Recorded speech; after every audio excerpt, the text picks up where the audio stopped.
Welcome back to the High Court Report, your one-stop shop for Supreme Court coverage. Today, we break down the February 24th, 2026 Supreme Court opinion in Hain Celestial Group versus Palmquist. This 9-0 unanimous opinion ruled that federal courts need permission to hear your case. A wrong call by the judge does not count as permission. Here's the short version. A Texas family sued a baby food company, Hain, and a grocery store, Whole Foods, after their son got sick. The family filed in Texas state court. Hain wanted federal court instead. So Hain transferred the case to federal court, a move called removal. But Hain faced a problem. Federal court requires out-of-state parties on each side. Whole Foods and the family both lived in Texas, same state, no federal court. Hain's solution? Argue that Whole Foods didn't belong in the lawsuit at all. The federal judge agreed and tossed Whole Foods from the case. Problem solved. Hain won at the trial court. On appeal, the Supreme Court held that if Whole Foods belonged, federal court never had authority to hear this case at all. Trial doesn't count. Verdict erased. Start over in Texas state court. Justice Sotomayor wrote for everyone. Justice Thomas agreed completely, but wrote separately to raise bigger questions about how federal courts grab jurisdiction in the first place. Before diving in any further, quick reminder, follow, rate, subscribe, share, and review the podcast on Apple, Spotify, YouTube, anywhere you get podcasts. Follow us on LinkedIn for written rundowns. Just search the High Court Report. Questions? Reach out via LinkedIn or email at scotus.cases.pod@gmail.com. All right, let's deep dive. EP arrived in 2014. For his first 2 years, his parents, Sarah and Grant Palmquist, fed him baby food made by Hain Celestial and bought at Whole Foods. Healthy kid at first.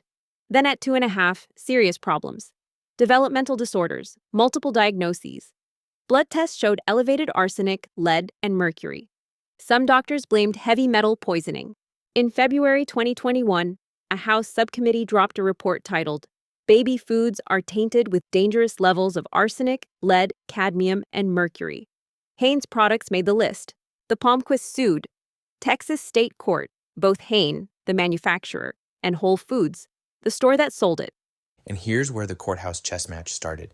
Hain wanted federal court, so they removed the case, basically transferred it from state court to federal court.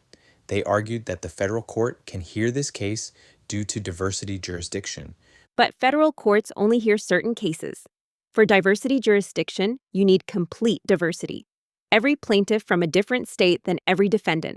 Hain's issue became this. The Palmquists lived in Texas, and Whole Foods was headquartered in Texas. In other words, plaintiff and a defendant lived in the same state, which defeated diversity jurisdiction. To overcome this hurdle, Hain argued Whole Foods got improperly joined. In plain English, Hain argued that the claims against Whole Foods looked so weak that the court should ignore Whole Foods for diversity purposes. The district court bought it, kicked Whole Foods out, denied the Palmquists' request to send the case back to state court. Then the case went to trial against Hain only.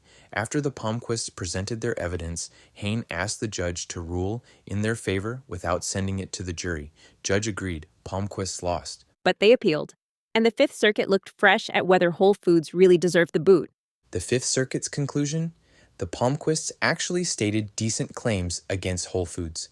The district court got it wrong, which meant Whole Foods should have stayed in the lawsuit, which meant complete diversity never existed, which meant the federal court never had authority to hear the case. With this ruling, Hain faced the prospect of a retrial in Texas state court with Whole Foods as a co-defendant. Hain asked the Supreme Court to step in. The court agreed to hear it, then sided with the Palmquists unanimously. The court's reasoning boiled down to one key distinction. It comes from a 1996 case called Caterpillar versus Lewis. In Caterpillar, a case landed in federal court without complete diversity.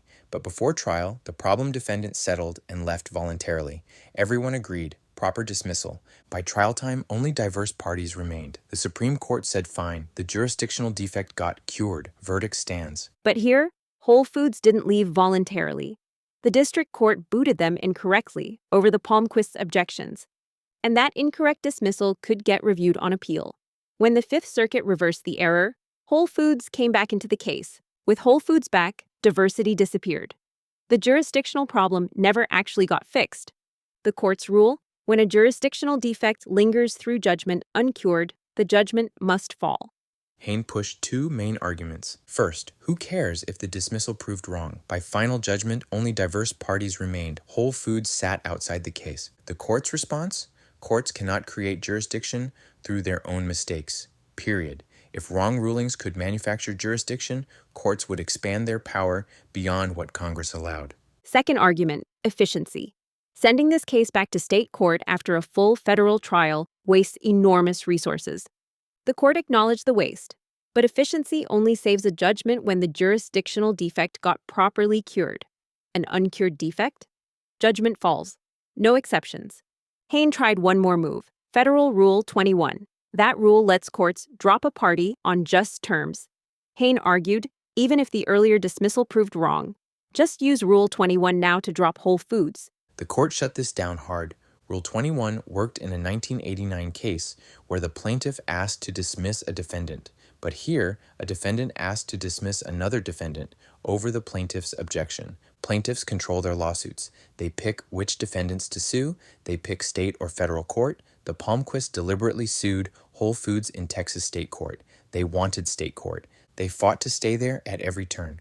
Rule 21 cannot let defendants and courts override that choice. Thomas joined the majority fully, but he wrote separately to question the improper joinder doctrine itself, the tool the district court used to kick Whole Foods out. Here's how improper joinder works. A defendant wants federal court, but a same-state defendant blocks the path. So the defendant argues that same-state defendant doesn't really belong here because the claims against them look too weak. If the judge agrees, the same-state defendant gets tossed, and federal court opens up. Here's his concern. Federal courts ordinarily must confirm jurisdiction before reaching the merits. Basic rule: you cannot decide a case you lack power to hear. But improper joinder flips that sequence. The court looks at whether claims against a defendant seem weak on the merits. If weak, the court dismisses that defendant, then claims jurisdiction existed all along. So the court reaches the merits to decide whether it can reach the merits. Thomas called this backward. The original fraudulent joinder cases from a century ago dealt with actual fraud, plaintiffs lying about who lived where, not just weak claims. Thomas urged the court to reconsider the whole doctrine in a future case. So even though this decision landed unanimously, he signaled bigger fights ahead. Now, let's look at what this case means. This case proves a big win for plaintiffs.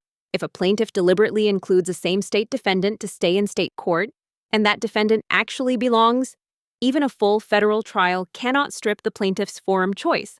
On the other hand, defendants cannot rely on shaky, improper joinder rulings.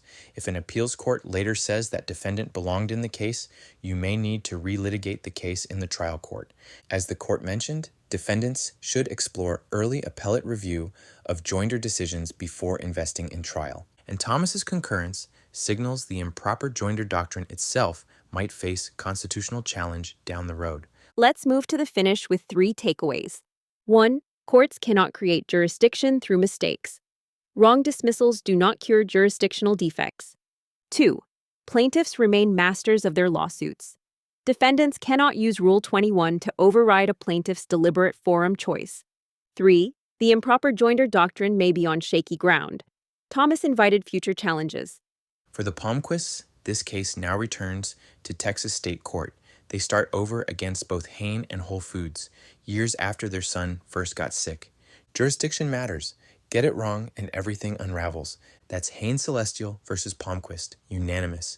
Judgment vacated, case remanded. Thanks for listening. Follow, rate, subscribe, share on Apple, Spotify, YouTube, anywhere you podcast. Follow on LinkedIn for written summaries. Search the High Court Report. Questions? Hit us up on LinkedIn or email. Talk to you soon.